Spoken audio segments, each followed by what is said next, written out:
Estamos aquí continuando con las listas de los 10 mejores en relación a la Biblia. Nosotros hemos podido visitar museos, visitar desiertos, escalar montañas, buscando estos 10 mejores en relación a las Escrituras. ¿De qué se trata en esta ocasión? Ahora vamos a buscar los 10 textos más importantes en relación a las Escrituras hebreas. Quédate con nosotros aquí en Evidencias.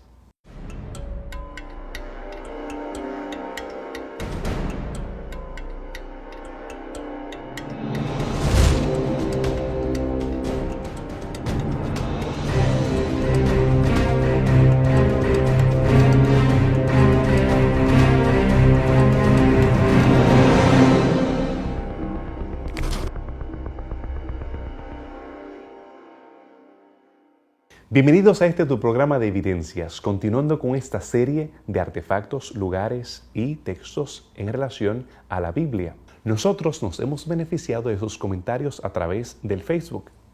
También ustedes pueden continuar viendo los programas anteriores en YouTube. Les recomendamos que ustedes preparen sus propias listas, no solamente en base a lo que nosotros hemos presentado, sino también lo que tú has podido estudiar en las Escrituras y en relación a la arqueología.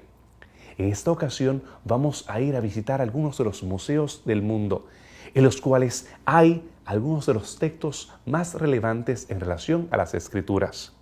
Al nosotros hablar de Biblia hebrea, estamos hablando del Primer Testamento o el Antiguo Testamento. ¿Cuáles son los 10 textos más importantes en relación al Antiguo Testamento? Eso es lo que vas a ver en este programa de Evidencias.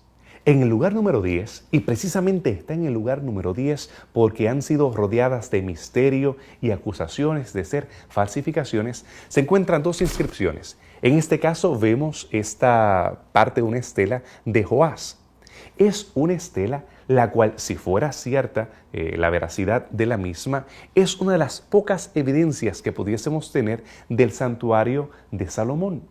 Nosotros, al ver en esta lista, una lista de ofrendas, la cual algunos la conectan con la reforma que hace Joás para renovar el templo, nosotros podemos ver que había alfabetismo, sí, había escritura en el tiempo de la época de hierro, en el tiempo cuando los reyes hebreos estaban gobernando sobre Jerusalén, y también podemos ver evidencia del templo y de las ofrendas del mismo. Aquí también tenemos otra evidencia que tiene que ver con el santuario salomónico. Tenemos la inscripción de santidad hacia Jehová y en este caso tenemos uno de los elementos cúlticos que se usaban dentro del santuario, siendo estas dos inscripciones las únicas que podemos conectar con el santuario de Jerusalén. Pues se le llama granada del templo a un descubrimiento que aparentemente tiene una figura y una forma como si fuera una granada, una forma circular, y parece ser esta figura de granada en forma de marfil, de marfil, que era usada en la parte superior de un cetro que usaba algún judío en los rituales cúlticos de Jerusalén. Y esta granada es importante porque contiene una inscripción, como muchos de los otros descubrimientos arqueológicos, y esta inscripción dice: perteneciente al templo de Yahvé y santo a los sacerdotes. Y es importante porque contiene el nombre de Yahvé, el nombre santo, y menciona también, lo relaciona directamente con el templo de Jerusalén.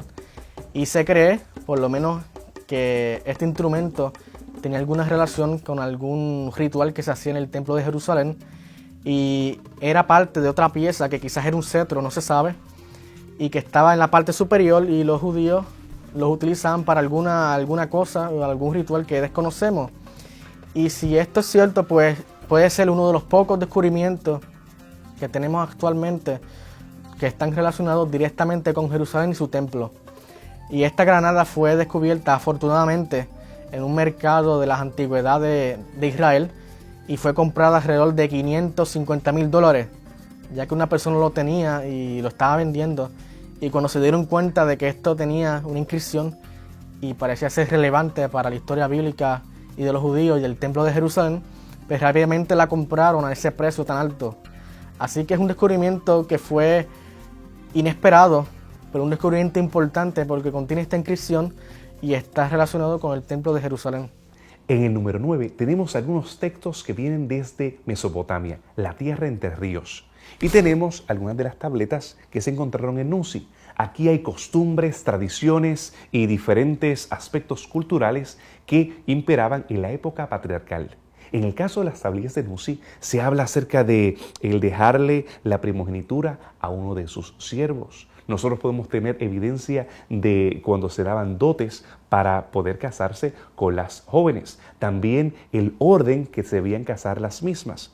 También nosotros podemos ver en las tablillas de Amarna, las cuales se encontraron en Egipto, pero se utiliza el acadio.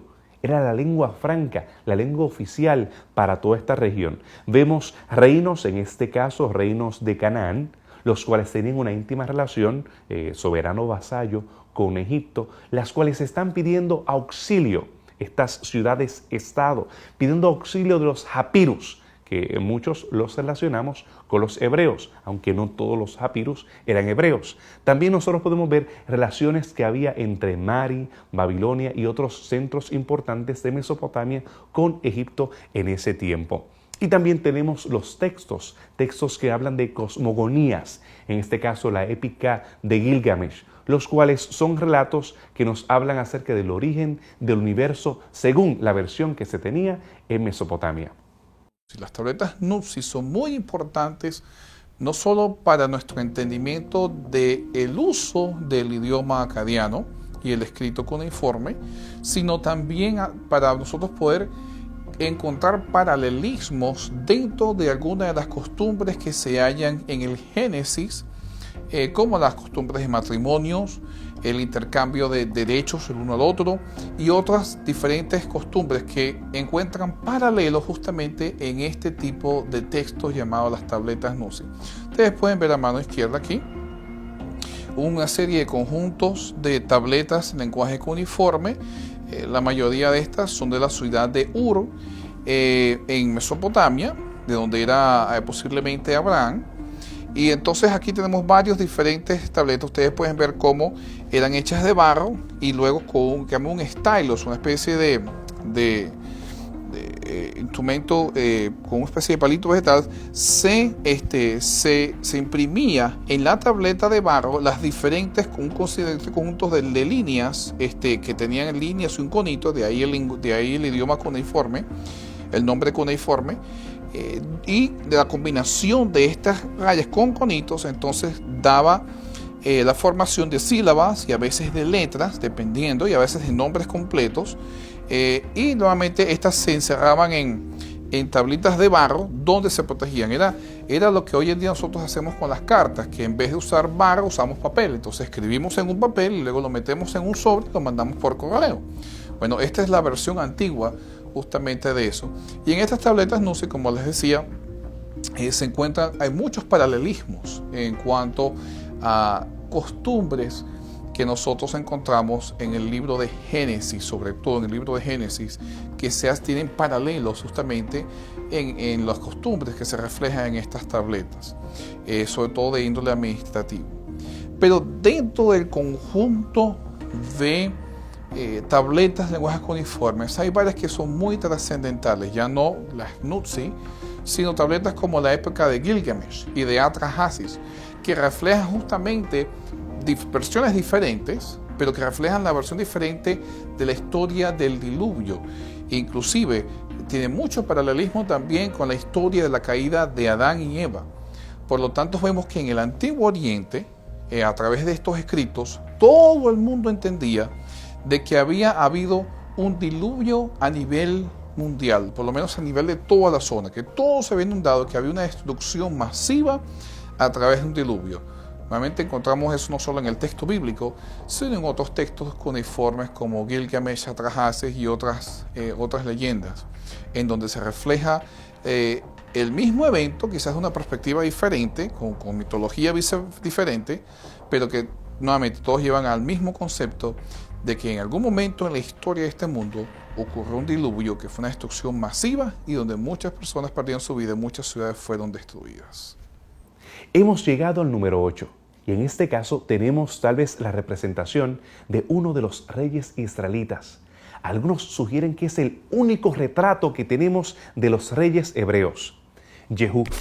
Jehú, como ustedes saben, dio un golpe de estado y destruyó toda la casa de Acab o la casa de Omri. En este caso tenemos que él le hace pleitesía a los reyes asirios. En el caso de él, Jehú, vemos la inscripción que lo identifica a él con la casa de Omri, que es realmente la casa que él destruyó. Él destruyó a todas las personas que pertenecían al reino de Acab. Pero realmente al nosotros analizarlo, ver la similitud que tiene con las otras figuras dentro del obelisco, algunos han sugerido que se trata más de una representación pictográfica de los reyes levantinos y no necesariamente una foto como nosotros la imaginamos en la actualidad.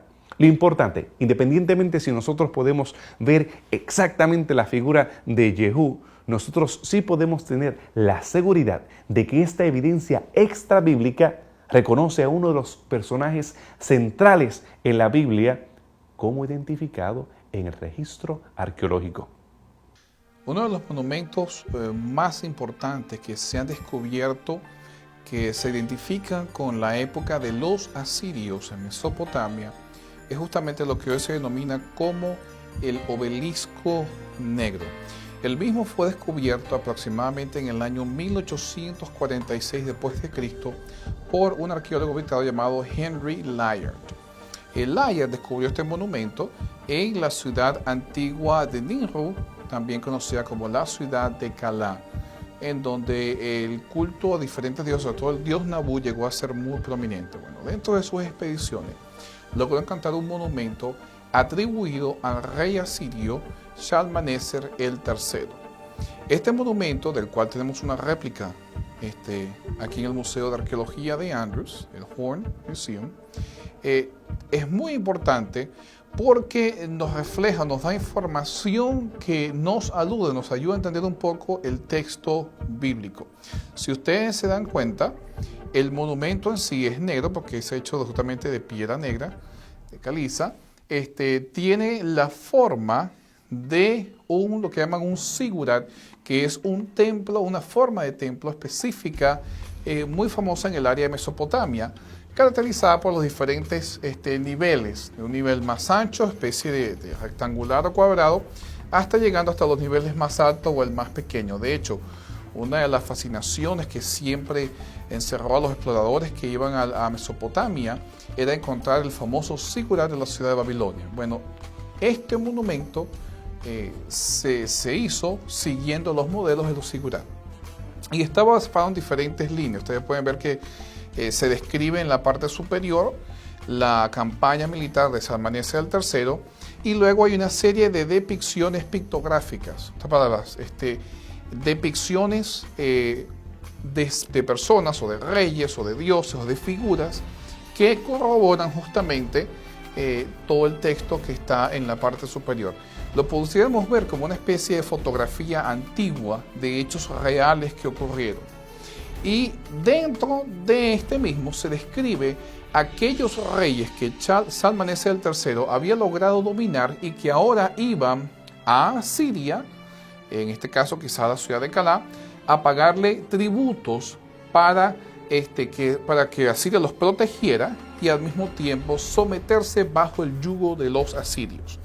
En la segunda línea, en el recuadro segundo, vemos un personaje muy importante reflejado. Ustedes pueden ver en la parte superior el lenguaje en acadiano, ¿okay? Ustedes pueden ver aquí. Y luego en la parte inferior se representa la escena que se describe en la parte superior. Por lo tanto se lee Jehú de la casa de Omri, rey de Israel. Y ahora el rey de Judá. Y ahora viene y entonces se representa a Jehú con su cabeza inclinada hacia los pies de Shalmaneser III. En la parte superior ven los dioses de Asiria, la estrella, símbolo de Ishtar, y el ave, símbolo de Asur, la principalidad de los asirios, y como Jehú le trae tributo y se inclina hacia los pies de Shalmaneser en una forma de sumisión y al mismo tiempo de humillación del rey del monarca de Judá hacia Jehú, hacia Shalmaneser el tercero. La historia de todo esto la encontramos en la Escritura y vemos cómo en la Biblia se refleja de que Jehú le pagó tributos a Asiria para poder garantizar la protección en contra de otra amenaza que tenía en su contra, que era Hazael, el rey de Damasco, en la parte de Siria. Por lo tanto, vemos que como el monumento corrobora justamente esa relación entre Jehú y Shalmaneser el tercero, el obelisco negro descubierto por Layard en la ciudad de Calá. Evidencia del templo, luz sobre la época patriarcal y uno de los reyes que usurpó el reino del norte. En el caso de este último rey es muy relevante porque más adelante el profeta Oseas evoca la destrucción de la casa de Acab en Jezreel. Y podemos ver que el evento, que para algunos pareciera aislado, fue muy importante en la limpieza de la idolatría que se supone que se hiciese en el norte, como lo había profetizado el profeta Elías. Ahora, ¿cuáles son los próximos 7? ¿Qué más nos pueden hablar y hacernos saber sobre las Escrituras? Quédate con nosotros después de esta pausa en Evidencias.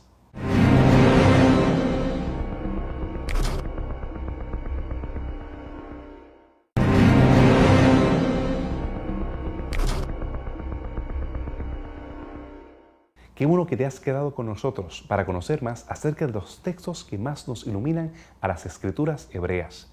En este caso, nosotros vamos a encontrar una bula.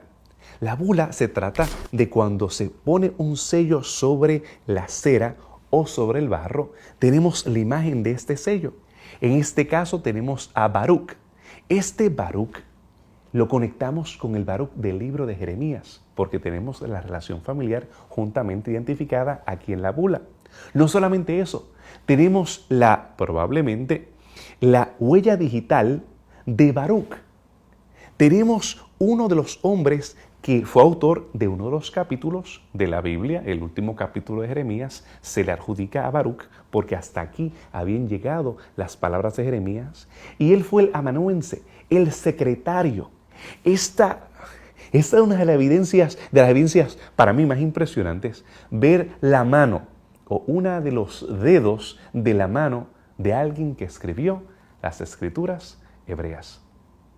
Otro descubrimiento importante para el estudio de la Escritura fue un sello, también se le llama bula, que fue encontrado en una tienda de antigüedades al este de Jerusalén en el año 1975.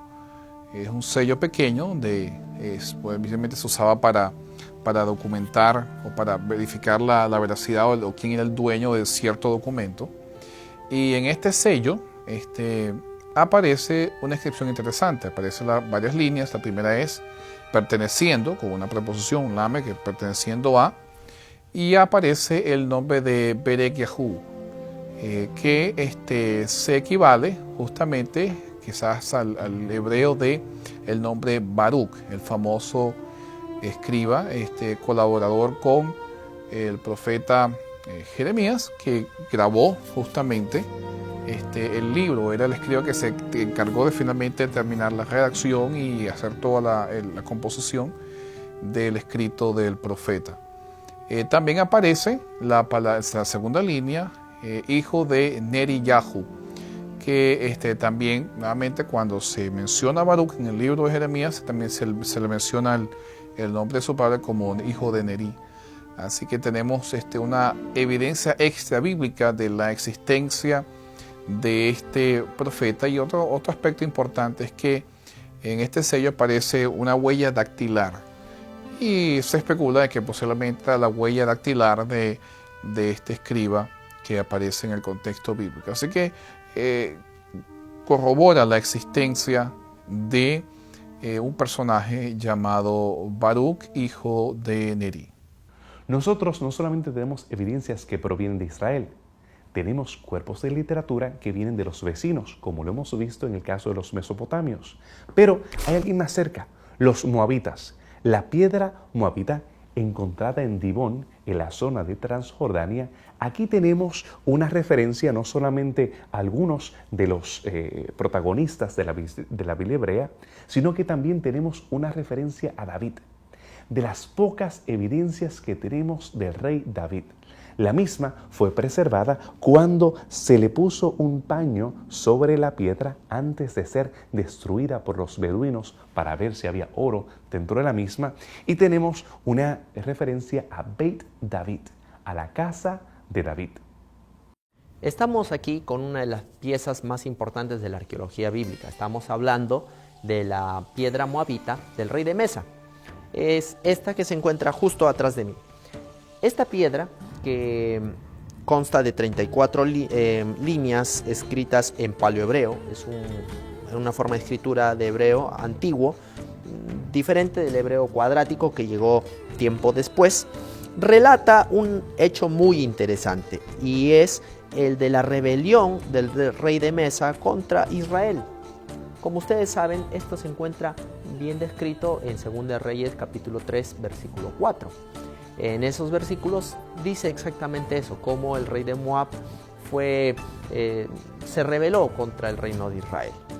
Es muy interesante saber de que esta piedra, al momento de ser destruida, porque fue destruida, justo antes de ser destruida, Charles Pfeiffer había hecho una copia de todo lo que se encuentra ahí, de tal manera que la escritura no se perdió, aunque ahora ya son ilegibles algunos caracteres. Gracias a esta transcripción de los caracteres, ahora la podemos tener con nosotros. En esta redacción dice: yo, el rey de Mesa, por mucho tiempo, durante el reinado de mi padre, fue sujeto todo el reino de Moab a la casa de Omri. Pero yo me rebelé y logré libertad para mi pueblo. Más o menos eso es lo que dice en estas líneas que están aquí. Hemos llegado al número 5, la mitad de nuestra lista de los 5 textos más importantes en relación al Antiguo Testamento. Y nosotros vamos a ver una inscripción de naturaleza real. Sin embargo, no es una inscripción impresionante. No se parece a las inscripciones que vemos en estelas de ese tiempo. Es bastante cruda. Evidentemente no tiene la intención de ser leída por diferentes personas en un palacio o en un templo. Se trata solamente de una humilde inscripción hecha por aquellos constructores que estaban tratando de encontrar su camino en el túnel que manda hacer el rey Ezequías. Ezequías se quería resguardar de los ataques asirios, por lo tanto trató de guardar la fuente con el estanque o la piscina de Siloé dentro de las murallas y hacer un conducto el cual asegurara la fuente de agua dulce, el manantial, para sobrevivir la ciudad a los ataques asirios.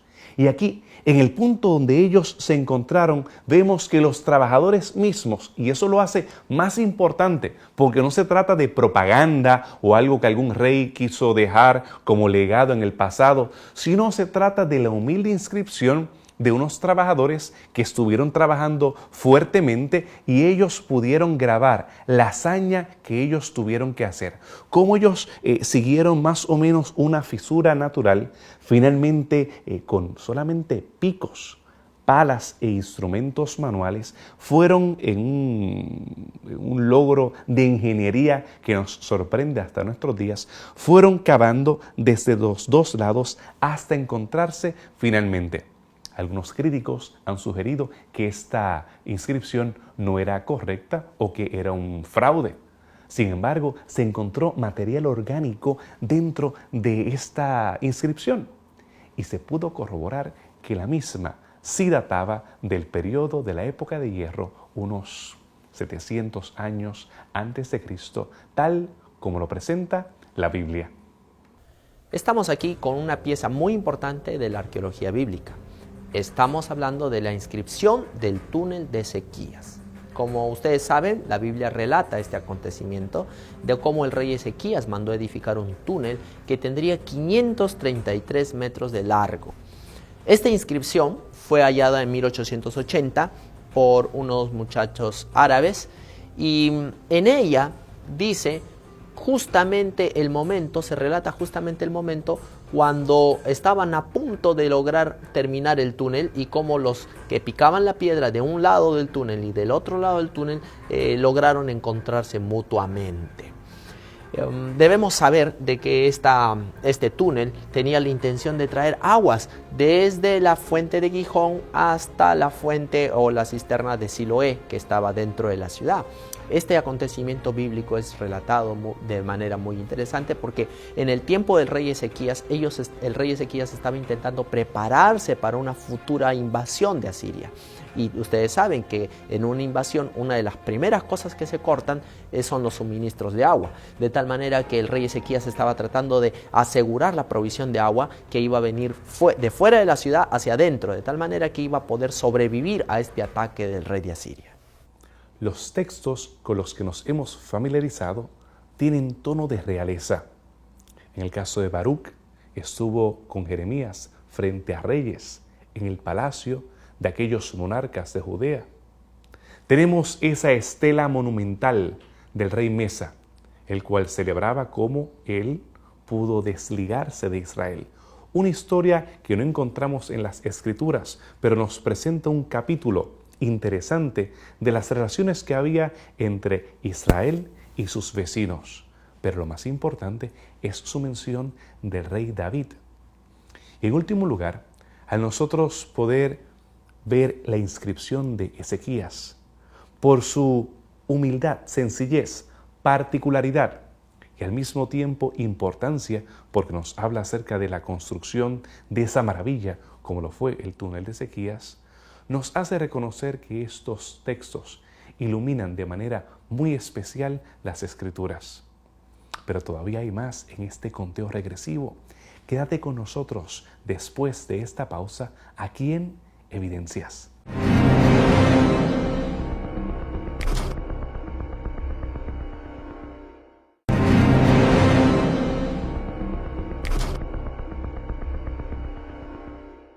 Estamos llegando al final de nuestro conteo regresivo. Quedan cuatro textos en relación a la Biblia hebrea. Ahora vamos hasta las tierras de Egipto. Muchos han negado que el pueblo de Israel estuvo alguna vez en Egipto. Otros tratan de proponer diferentes fechas para el origen de Israel. Pero en esta inmensa estela, más alta que yo, parado, más de 2 metros de altura en esta gran estela, tenemos que después del poema de relatar los diferentes actos y las victorias que obtuvo Merneptah, hay una mención en la parte casi al final de Israel, la semilla o simiente de Israel ya no es. Lo interesante es que no está identificada como una ciudad o como una nación como el resto de las que vivían en Canaán, sino que se trata de un pueblo nomádico, similar al cuadro que vemos en el libro de los Jueces, la época cuando esta estela fue construida o fue esculpida en el siglo XIII a.C., tenemos que el pueblo de Israel era un pueblo nómada.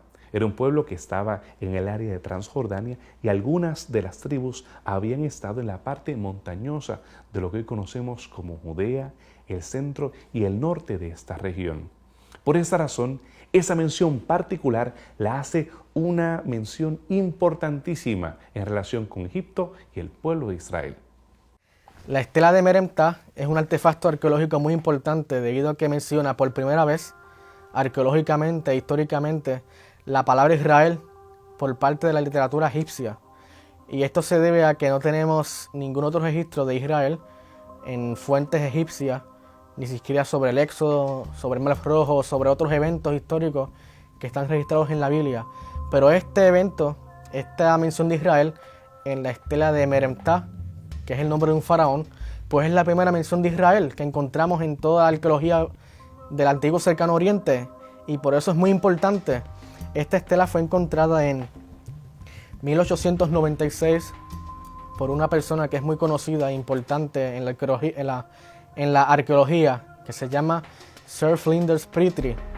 Y esta persona pues encontró esta estela y se pudo identificar el nombre de Israel.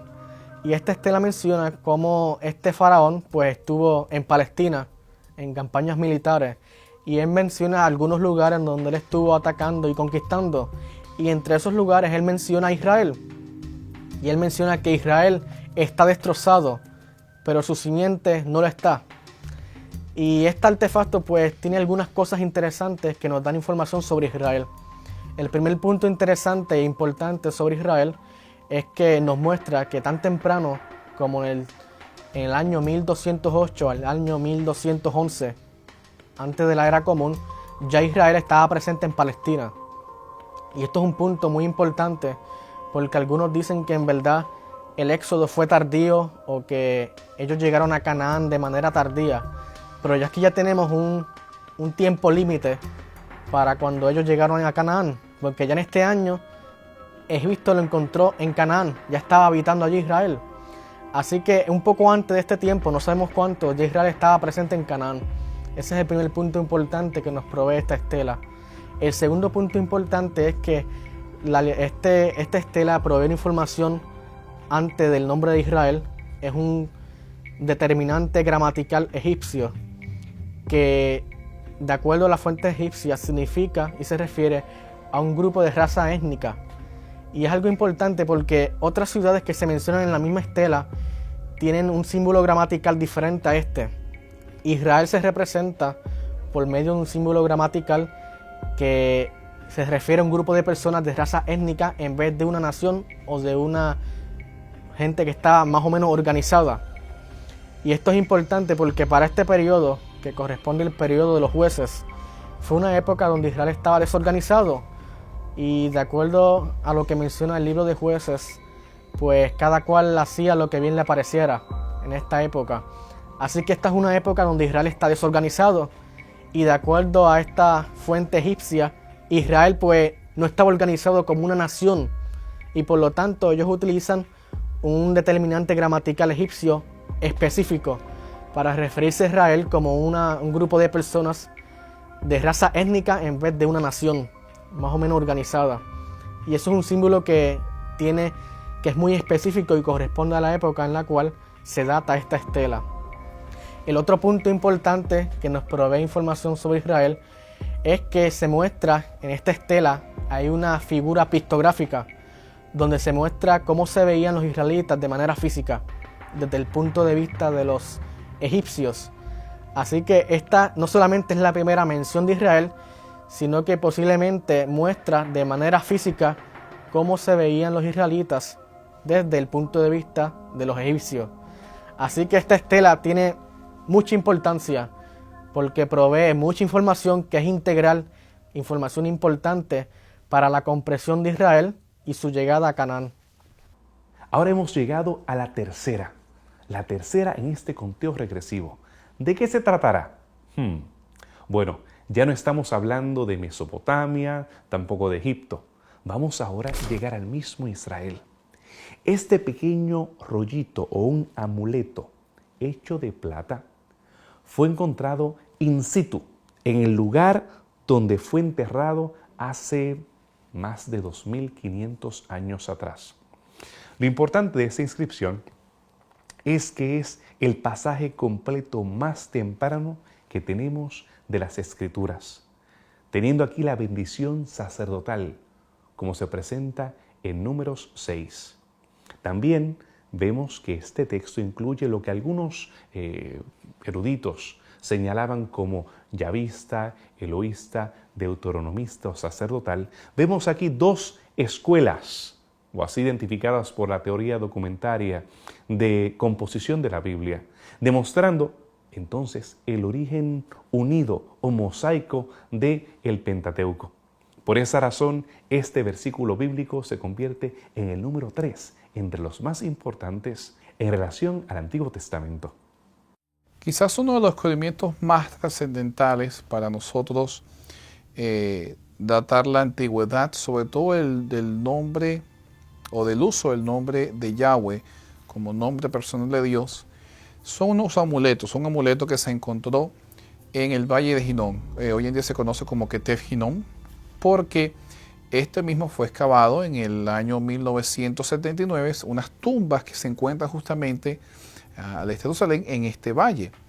Y es allí donde se encuentran, cuando se acaban estas tumbas, se encuentran una serie de artefactos arqueológicos como cerámicas, diferentes instrumentos.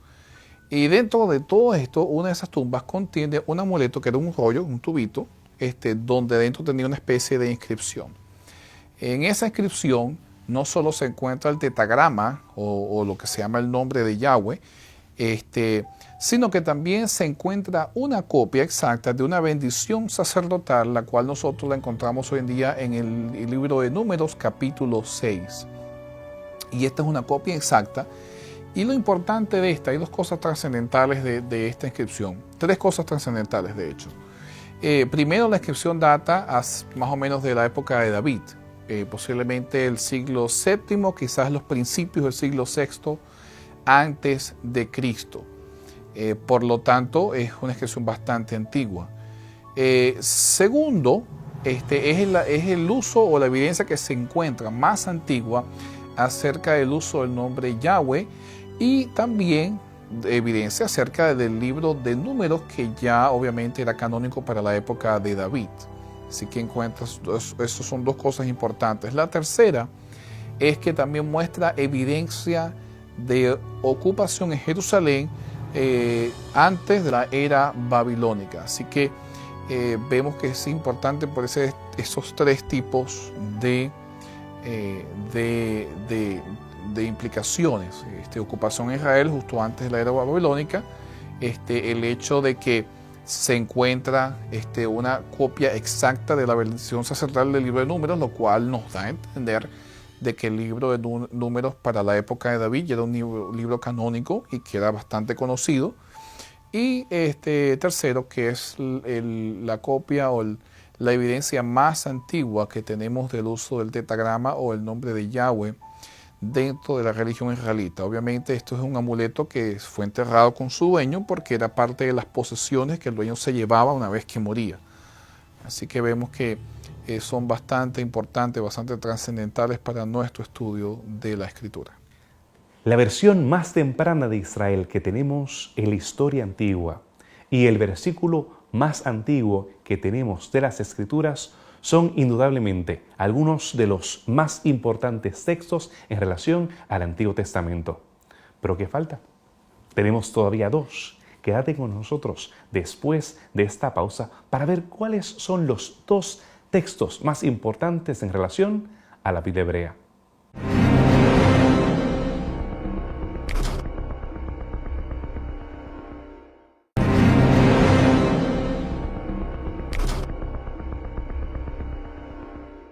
Hemos llegado al final, los últimos dos textos más importantes en relación al Antiguo Testamento. El primero es bastante importante porque el mismo no fue escrito por los hebreos. Está escrito por los sirios, en los enemigos de Israel.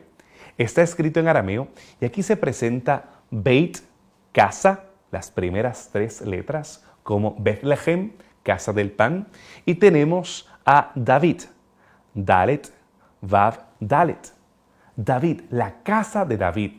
Antes de descubrir esta estela, muchos decían que no había ninguna evidencia fuera de la Biblia del rey David. Hasta ese momento no se había analizado la piedra de mesa y tampoco se había descubierto esta estela. Fue tanta la conmoción que algunos críticos sugirieron que había sido plantada, que era un fraude. Lo interesante es que al año siguiente, cuando estuvieron excavando en la misma zona, en Tel Dan, encontraron el otro pedazo de la estela in situ, en el lugar, ante la presencia de muchos testigos, dándole conclusión, el último clavo al ataúd de aquella sugerencia que el rey David no había existido históricamente.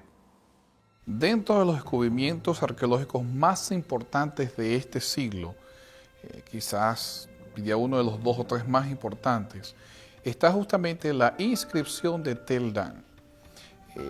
Es importante mencionar un poco el contexto cuando fue encontrada esta. Por muchos años varios arqueólogos llamados minimalistas. Se llaman minimalistas porque minimizan la importancia o la validez de la escritura. Habían proclamado la muerte académica de David. Otras palabras, decían que David era un personaje mitológico, era un personaje que no existía, un personaje que no tenía ningún tipo de validez histórica. Por lo tanto, era como el rey Arturo de Inglaterra, sencillamente una leyenda. Y no había ni sabido ni David ni Salomón, sino era un personaje inventado por los judíos para poder justificar su existencia. Sin embargo, cuando se iba a presentar esta ponencia, aquí justamente en la ciudad de Chicago, en los Estados Unidos, ese mismo año, en las excavaciones de Teldán, por accidente, Abraham Virán, el arqueólogo principal encargado de este sitio, en Teldán, Israel, en el norte de Israel, por accidente, una de sus trabajadoras, logró encontrar una inscripción puesta en una de las paredes que estaba siendo reusada. Cuando se logró sacar la inscripción y se logró traducir, dio luz muy importante acerca de la validez histórica de David como rey de Israel. Nosotros tenemos una réplica aquí en el museo justamente de esta inscripción, llamada la inscripción de Teldán, que fue descubierta en el año 1994 al norte de Israel. Es hecha, como ustedes pueden ver, con una piedra negra. Y lo más importante, aparte de varias cosas, es justamente esta línea, la cual les voy a enseñar. Ustedes pueden ver aquí en lenguaje paleohebreo, ¿okay?, donde nosotros podemos ver las letras en hebreo, Beyit, que es decir casa, el nombre David, y luego en la siguiente línea, o sea, para la casa de David, en la siguiente línea, vemos como dice Yisrael, y después dice la palabra Melech, rey. En otras palabras, menciona a la casa de David y lo menciona como rey de Israel. Obviamente no se está refiriendo a David particularmente, en otras palabras, está hablando acerca de un descendiente de David, pero ese descendiente viene justamente de la casa de David. En otras palabras, está reconociendo justamente a David como un personaje histórico, y no solo como personaje histórico, sino que este descendiente de David está siendo mencionado como rey de Israel. En otras palabras, reconoce la existencia de una monarquía que justamente desciende de David. Lo más interesante de todo esto es que esto no puede ser tomado como un elemento propagandista, porque no fue escrito por los israelitas, fue escrito justamente por los enemigos de los israelitas, en este caso por la gente de Damasco, o Hazael, que estaban quejándose de lo que los israelitas estaban haciendo, cómo estaban molestándolos, y ellos estaban derrotándolos. Justamente el rey de los arameos se está quejando y está hablando en contra. Así que es un enemigo de Israel el que menciona justamente a David como un personaje histórico. Y aparte de eso, la inscripción data más o menos, según tu libro, como unos 100 años después de lo que nosotros conocemos como el periodo literal donde existieron tanto Salomón como David. O sea que es muy cercano de la época en donde existió David y Salomón. Por lo tanto, cuando se presentaron estos argumentos en contra de la parte histórica de David, surgió esta inscripción que tumbó esos argumentos por completo, y hoy en día todos los académicos, casi todos los académicos, aceptan la veracidad histórica de la existencia tanto de David como de Salomón como monarcas o reyes de Israel. Hemos llegado al final, al número 1. ¿De qué se trata? ¿Qué texto será tan importante que puede ocupar ese codiciado lugar del número 1 en los textos relacionados al Antiguo Testamento? Bueno, vamos a ir hasta la zona sur del país.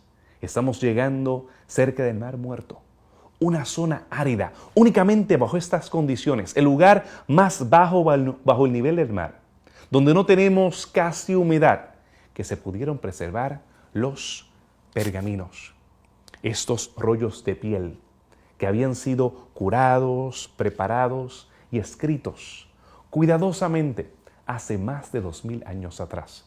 Hasta el año 1947, en las copias más tempranas que teníamos de la Biblia, por lo menos en hebreo, venían del 1000 después de Cristo.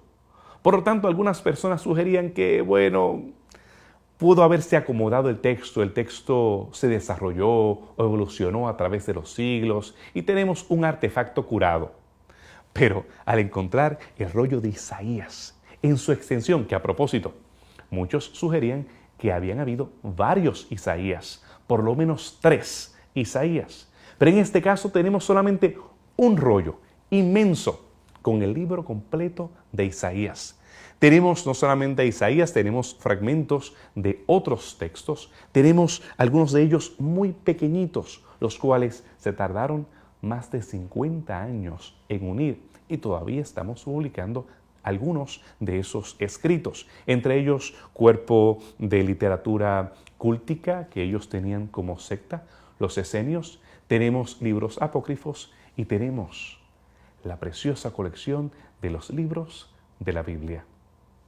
El descubrimiento de los rollos del Mar Muerto, a mi parecer, es uno de los descubrimientos arqueológicos más importantes relacionados con la Biblia, especialmente al hablar del Antiguo Testamento, porque nos habla acerca de la forma en que el texto del Antiguo Testamento, el texto hebreo, fue transmitido y la forma en que ha sido preservado.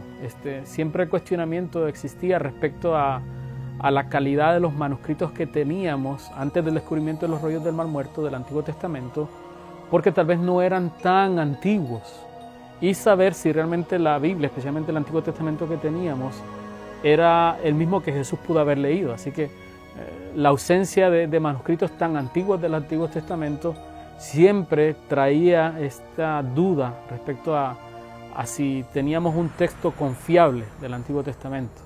Sin embargo, el descubrimiento de la biblioteca de esta comunidad en el área del Qumran, cerca al Mar Muerto, nos hizo ver que la preservación del texto hebreo se había mantenido con una calidad alta. La verdad que nos hace reconocer la confiabilidad que tiene el texto del Antiguo Testamento, especialmente al hablar de los rollos del Mar Muerto, porque una gran cantidad de manuscritos o de rollos, como son llamados, de los textos bíblicos que tenemos hoy día estaban presentes en esta biblioteca. Yo creo que casi en su mayoría.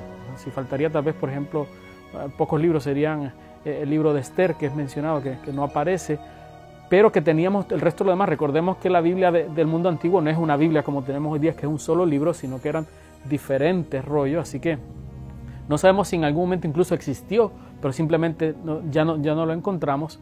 Pero lo interesante de este descubrimiento es que nos habló sobre esto, cómo el texto hebreo del Antiguo Testamento había sido preservado, y vemos que las diferencias entre los manuscritos que teníamos y estos manuscritos, que algunos los datan cerca de 100 o 200 antes de Cristo, nos hacen ver cómo el texto ha sido preservado y la confiabilidad del texto hebreo. Otro aspecto interesante también es que nos ofrece una visión también de una comunidad religiosa en este periodo, que enriquece nuestro conocimiento de las experiencias religiosas de comunidades dentro de Israel. La mayoría de la gente atribuye a esta comunidad a los esenios. Interesantemente, prácticas de esta comunidad, de la comunidad de Qumran, guardan mucha similitud con prácticas, por ejemplo, de Juan el Bautista. Incluso algunos especulan si Juan el Bautista en algún momento fue parte de la comunidad del Qumran. También lo interesante es ver la expectativa mesiánica que tiene esta comunidad, que nos hace ver este sentimiento de esperar el Mesías como una expectativa presente entre las comunidades judías, y también no solo esta expectativa mesiánica, sino esta expectativa escatológica, el percibir la vida como siendo parte de un conflicto cósmico entre las fuerzas del bien o de la luz contra las fuerzas del mal o las tinieblas, y nos hace ver también las prácticas de una comunidad extremadamente rigurosa sobre aspectos de purificación. Así que ciertamente el descubrimiento de los rollos del Mar Muerto ha enriquecido nuestra visión del texto bíblico, ha ayudado al estudio del texto, de la historia de la transmisión del texto hebreo, y también nos ha ofrecido importante información cultural sobre esta comunidad que formaba parte de este centro religioso en Qumran. Nos hemos transportado a lugares muy importantes, ciudades-estado como lo fue Nuzi, También hemos visto algunas ciudades en la parte de Transjordania, como lo fue Dibón. También hemos explorado cavernas, en el caso de los rollos del Mar Muerto. Tumbas, como el caso de Ketef Hinnom. Estelas que en algún momento dado fueron puestas para humillar al pueblo de Israel en el Tel Dan por los sirios, pero ahora se perdieron en las arenas del desierto. Todos esos textos con diferentes orígenes, con autores que tenían agendas diferentes, algunos de ellos para burlarse del pueblo, otros representando la piedad de mantener la palabra del Señor cerca de sus corazones, o algunos, como el caso de los esenios, que quisieron preservar la palabra del Señor cuando estaban escapando de las hordas de los romanos que venían a destruir su comunidad, pero ellos querían preservar su tesoro. Los textos llegan hasta hoy iluminando las Escrituras.